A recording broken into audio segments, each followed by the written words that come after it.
Bonjour à tous, bonjour à toutes. Une heure de conversation vaut mieux que 50 lettres. C'est ce qu'écrivait Madame de Sévigné dans Correspondance. Dans ce nouveau format Hype Soul, les artistes nous accordent un temps d'entretien, histoire de mieux comprendre leurs univers. Aujourd'hui, je reçois l'une des figures du rap québécois actuel, j'ai nommé White Bee, à l'occasion de la sortie de son dernier EP Double Vision. Bienvenue dans le 3e épisode, Un moment avec White Bee. Salut White Bee, comment tu vas? Ça va bien, frérot, et toi? Ça va très bien, merci beaucoup. Aujourd'hui, on se voit à l'occasion de la sortie de Double Vision, ton prochain EP, qui sort du coup ce soir à minuit. On est le 18 mars. Tu es dans quel état d'esprit à l'heure actuelle? Et surtout, est-ce que déjà tu pourrais te présenter, contextualiser pour les personnes qui ne te connaîtraient pas, justement? Bien sûr, bien sûr.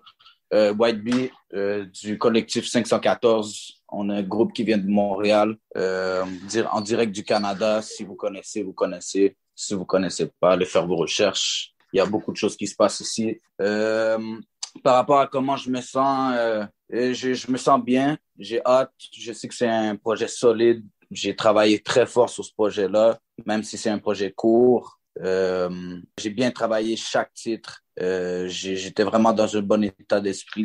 Ouais, je suis confiant. C'était quoi la volonté principale avec ce projet Double Vision? Qu'est-ce que tu as voulu faire? Qu'est-ce que tu as voulu montrer? J'ai voulu montrer l'évolution, que ce soit au niveau sonore, que ce soit au niveau visuel. Mhm. J'ai vraiment voulu montrer une évolution. J'ai voulu montrer que on est rendu à une autre étape. Maintenant, on veut essayer justement de s'exporter, de montrer qu'ici, vraiment, on a des trucs qui se font vraiment professionnellement. Puis, je pense que c'est vraiment ça le but de ce projet-là, là. C'est de se démarquer. Comme tu l'as souligné juste avant, c'est un projet compact, mais pour moi, il est super cohérent parce que justement, sur un 8 titres, tu arrives à rester sur un certain fil rouge, un fil conducteur. C'était quoi le processus créatif autour de ce projet? Comment tu as fait pour le créer? Tu t'es enfermé en studio, tu as écouté des prods, comment tu fais de la musique finalement? Sincèrement, quand que je fais un projet, pour le moment, j'y vais pas, je force rien. Je D'accord, vraiment comme, je travaille les chansons, puis ce projet-là, je l'ai travaillé sur plus qu'un an. Puis d'accord. j'avais beaucoup plus de titres que ça, mais j'ai choisi vraiment la crème de la crème. Puis j'ai pris les meilleurs 8 beats que je pensais. Justement aussi, j'ai voulu que ça soit quand même assez uniforme, qu'il y Mhm. ait une cohérence. Puis j'ai choisi mes 8 meilleurs titres, ceux qui vraiment là, je suis pas capable d'arrêter d'écouter. Puis c'est repeat, repeat. So, c'est ça que j'ai voulu faire. J'ai voulu prendre vraiment mes 8 meilleurs titres. Tu habites au Canada, tu es québécois, donc du Canada francophone. C'était quoi ton premier contact avec la musique vraiment très jeune? Est-ce que tu te souviens des premières choses qu'on t'a fait écouter, que tu as écouté vraiment très jeune? Ouais, le premier artiste français que j'ai commencé à écouter, je pense, c'est Booba. Et Ouais, dans donc le là, temps. on est vraiment en termes de rap, quoi. Ouais, ouais, ouais. Rap, français.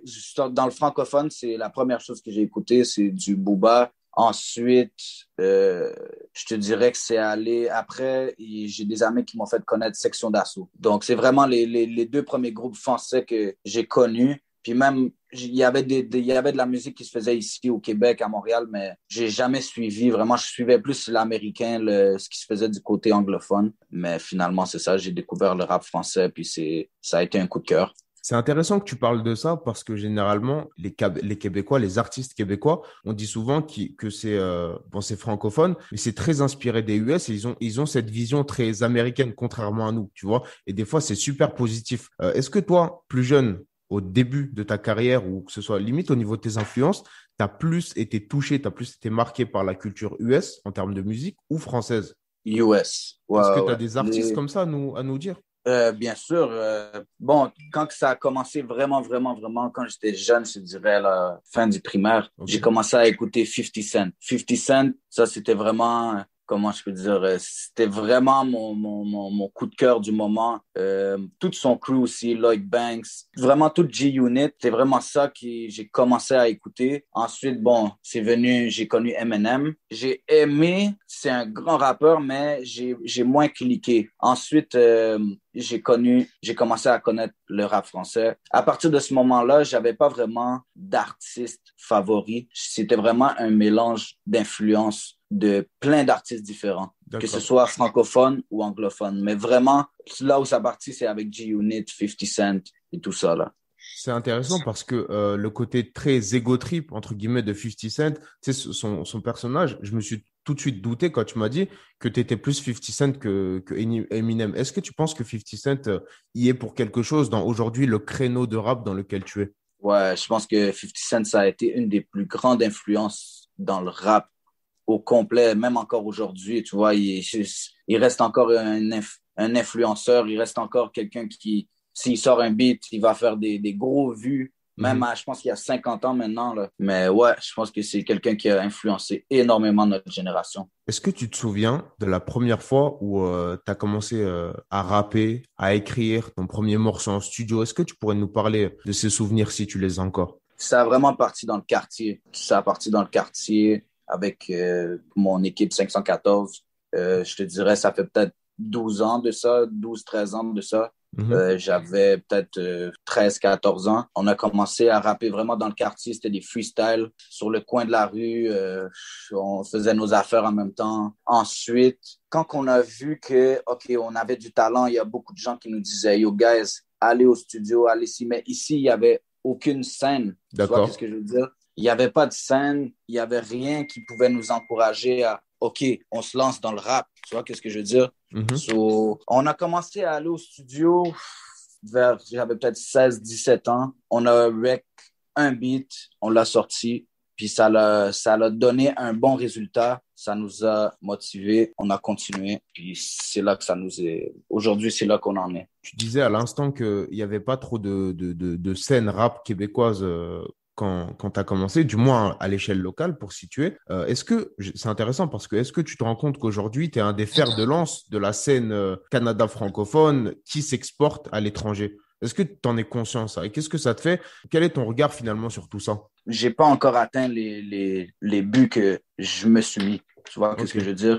J'ai atteint certains objectifs, j'en suis fier, je les savoure, d'accord. mais je veux que, même que ce soit pas juste pour moi, mais que ce soit pour la ville de Montréal ou Québec ou le Canada en tant que tel francophone, je veux que on réussisse à se démarquer à l'international. Tu comprends? Que ce soit moi, que ce soit mon équipe ou que ce soit la scène d'ici en général pour que les générations futures aussi puissent en profiter.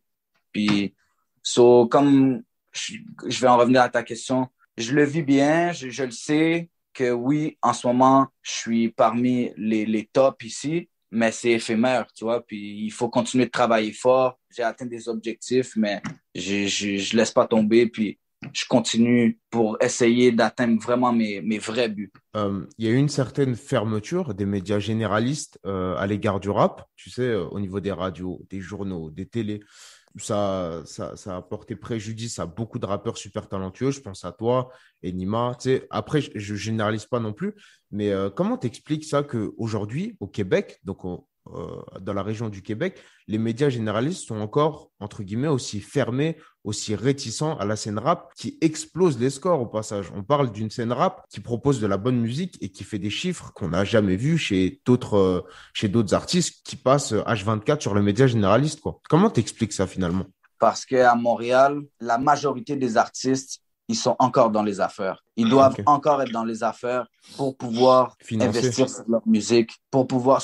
C'est ça le problème, c'est que vu qu'on n'a rien, on a quelques labels, mais c'est pas des labels qui peuvent signer artiste sur artiste après artiste, tu comprends? C'est des petits labels qui sont pas encore assez gros pour pouvoir voir tout le monde, pour pouvoir signer tout le monde. Je pense que ça vient du fait que, en vrai, comme la plupart des rappeurs ont des dossiers criminels, la plupart des rappeurs continuent de se faire arrêter. Mhm. Ils continuent, donc, eux, ils se disent, ben, c'est vrai, tu comprends ce qu'ils disent dans leur beat, c'est vrai, ils encouragent les jeunes à faire des choses qu'ils font vraiment, tu comprends? Mhm. Je pense qu'il y a ça, mais en même temps, il faut comprendre que la musique, ça sauve des vies, là. Ça fait sortir de la rue. Du moment où tu es capable de vivre de ta musique, tu es capable d'investir ensuite sur toi-même avec ta musique, tu n'as plus Mhm. besoin d'être dans les affaires, tu n'as plus besoin de... Tu comprends? C'est une fermeture d'esprit qui vient avec un vrai mode de vie. Mais ça commence petit à petit à changer. Les gens se concentrent beaucoup plus sur la musique, ils se concentrent beaucoup plus sur leur fanbase. Puis je pense que c'est ça qui fait avancer les choses là. Je reviens sur une punchline que tu dis dans le projet. tu dis, je vais mettre, il me semble, le drapeau du Québec sur la Tour Eiffel, tu vois. Yeah. Et c'est intéressant parce que il y a quelques mois encore, tu vois, et quand je parle de quelques mois, c'est peut-être 7, 8 mois, quand je parlais du rap québécois avec des amis, tu sais, de l'industrie du rap, etc., des médias, il y avait que eux qui connaissaient ça, tu vois. Les gens qui tiennent des médias, qui connaissent White Bee, qui connaissent Enima, qui connaissent Lost, qui connaissent, etc., etc. Et aujourd'hui, il y a des gens, des auditeurs lambda, tu vois, français, on parle de gens français qui écoutent White Bee, qui écoutent la scène du Canada. Et comment tu le sens finalement et comment tu perçois la chose que tu commences à y arriver finalement, à toucher cette scène européenne francophone? Ça fait plaisir. Ça fait vraiment plaisir de voir ça. C'est ça l'objectif numéro un. Depuis le début, c'est ça notre objectif. C'est à ça qu'on rêve. C'est ça qu'on se dit. On se dit qu'il faut y arriver. So, là, de voir que petit à petit, on commence à nous écouter en France, même ailleurs. Je vois des commentaires des fois de la Belgique, la Suisse, etc. Même si c'est une partie quand même qui reste quand même minoritaire, là, on s'entend.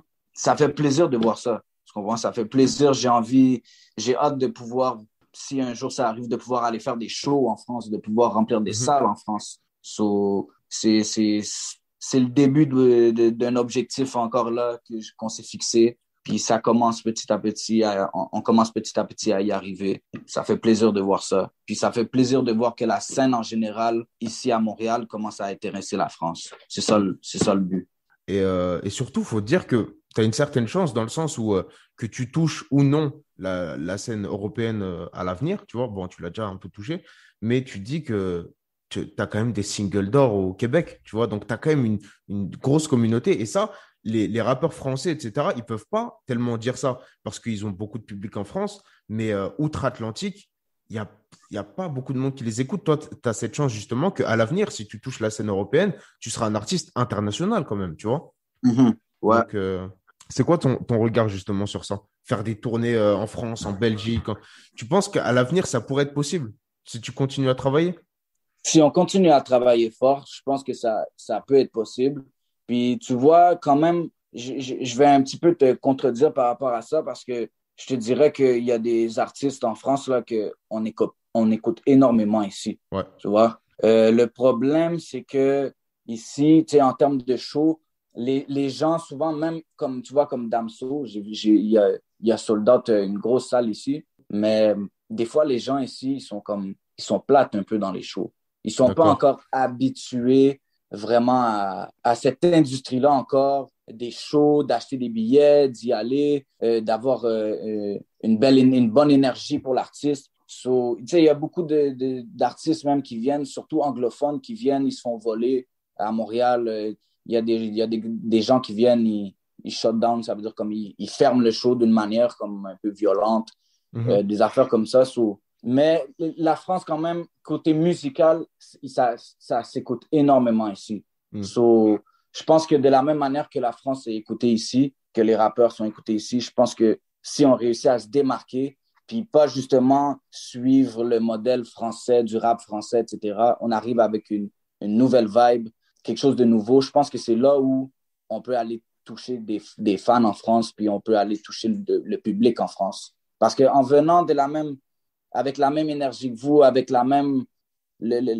même slang, je ne sais pas si le slang comme la manière de parler, les expressions, etc., Mhm. on, ça ne va pas fonctionner. On n'est pas des Français, tu comprends? Comme Ouais. les gens vont dire, bro, c'est pas des Français, pourquoi ils parlent comme ça? Ouais. Mais, T'as raison, même si je parlais un peu plus, c'est de la fanbase en fait, tu vois. OK, Là-bas, au Canada, il n'y a pas tellement quelqu'un qui va dire ouais, moi vraiment Damso, tu vois. Moi, j'écoute plein de rap, mais il y a aussi Damso, tu vois. Alors que là-bas, peut-être, il y a des mecs vraiment white bee, tu vois, la fanbase. Tu vois ce que je veux ouais, dire ou pas? ouais. Et, OK, je comprends qu'est-ce que tu veux dire.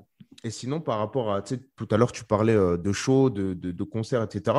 Moi, je voulais dire dans ton processus de création, quand certains morceaux, tu les écris, tu les réalises, etc., est-ce que tu penses à ce qui pourrait donner sur scène finalement? Tu Ouais, sais, tu te dis peut-être celui-là, je il va sais. déchirer, tu vois. Ouais, ouais, je le sais déjà. Ça va surtout être les refrains. Ok, Les les refrains, refrains. là, tu le sais, tu le sens tout de suite. Dès que je fais un refrain, je le sais quel refrain va vraiment fonctionner en show, quel refrain va peut-être un peu moins fonctionner en show. Ok. Donc, ouais, ça se sent direct. Au niveau des invités de l'EP, il y a Lost et Shreeze. Je sais pas si je prononce bien Shreeze. Ouais, je suis. Est-ce que tu pourrais nous parler justement de ces collaborations, comment elles se sont faites, le process créatif au niveau de ces sons-là? Lost, c'est la famille. Mhm. C'est 514. exactement. So, un son avec lui, c'est juste de base. Mhm. Après, ça s'est fait comme d'habitude. On a un processus créatif quand même assez simple. On va ensemble, on trouve un instru, Mhm. puis ensuite, on travaille vraiment le beat ensemble, etc. Je pense, non, c'est vrai, Mike, excuse-moi, le beat qu'on a fait ensemble, ouais, il a entendu le beat, il m'a dit, oh, je veux être sur ce beat-là. D'accord. Fait que des fois, on fait des petits trucs comme ça, on force un peu les affaires. Euh, il m'a demandé d'être sur le beat. Je lui ai fait un espace pour son verse. Il a rentré, il a kické sale. Sinon, Shreeze, c'est quelqu'un avec qui que j'ai bien aimé travailler. Encore une fois, ça, c'est le beat que j'ai fait avec Shreeze. C'est un beat qui était incomplet. OK. J'avais juste fait un refrain. Euh, il est allé au studio, juste comme ça par hasard, il a entendu mon refrain. OK. Il m'a appelé, on s'est parlé, etc. Je lui ai dit, regarde, moi, j'arrive pas à être inspiré pour le reste. Peut-être si tu embarques dessus, ça va m'inspirer. Et ça Il a t'a embarqué inspiré. dessus, ça m'a inspiré, on a fait le beat. Est-ce que sur Double Vision, tu as pu te surprendre des fois, que ce soit au niveau soit de l'écriture, soit peut-être au niveau du flow, tu t'es dit, mais comment j'ai réussi à faire ça, etc., etc., sur un Vraiment, titre, ouais. sur... Est-ce que tu pourrais Ouais, nous en ouais. parler? Euh, je te dirais, dans le beat toxique, je suis OK. vraiment surpris parce que c'est un vibe qui m'est venu juste comme ça, par hasard. J'étais au studio avec les beatmakers, puis OK. moi, j'ai des probations, j'ai certaines probations et tout. Puis en tout cas, la police a débarqué dans le studio et je pouvais pas être, j'étais pas censé être là et tout. En tout cas, on est parti. Là, je suis parti chez moi dans un vibe un peu comme je voulais faire un beat de femme, mais là, c'est comme un peu comme fugitif, tout, whatever. OK. Je suis rentré chez moi, j'ai écrit le beat. Les flows que j'ai pris dans mes couplets, je me suis surpris. Je sais même pas de où j'ai sorti ça. Après, j'écoutais, j'étais comme, shit, je sais même pas de où j'ai sorti ça, mais ouais, je suis content. Sinon, Traîne en bande, mon premier beat, je me suis surpris aussi sur les paroles, sur les punchlines. Et si tu devais donner ton titre préféré du projet? Price. C'est le beat qui veut dire le plus pour moi. Je l'ai écrit vraiment dans un moment spécial, puis c'est le beat qui veut le plus dire pour moi. Et pour finir cette interview, je vais te demander, c'est ma question personnelle, ce serait quoi ta collaboration de rêve? Un artiste qui peut être décédé, un artiste qui peut être d'un autre genre musical, ce serait quoi ta collaboration de rêve? Ma collaboration de rêve. OK, OK. So, artiste décédé ou artiste vivant ou artiste. Elle peut être impossible, hein, tu vois. Donc l'artiste peut être décédé, etc. Je te dirais, là, juste comme ça, Michael Jackson. Michael Jackson. Ouais. Ah, c'est vrai. Michael Jackson, je ferais un feat direct avec lui. Ou Ben, Céline Dion. ok, Céline Dion. Ok, ça Un des c'est. deux, yeah. Yeah. Ok, ça marche.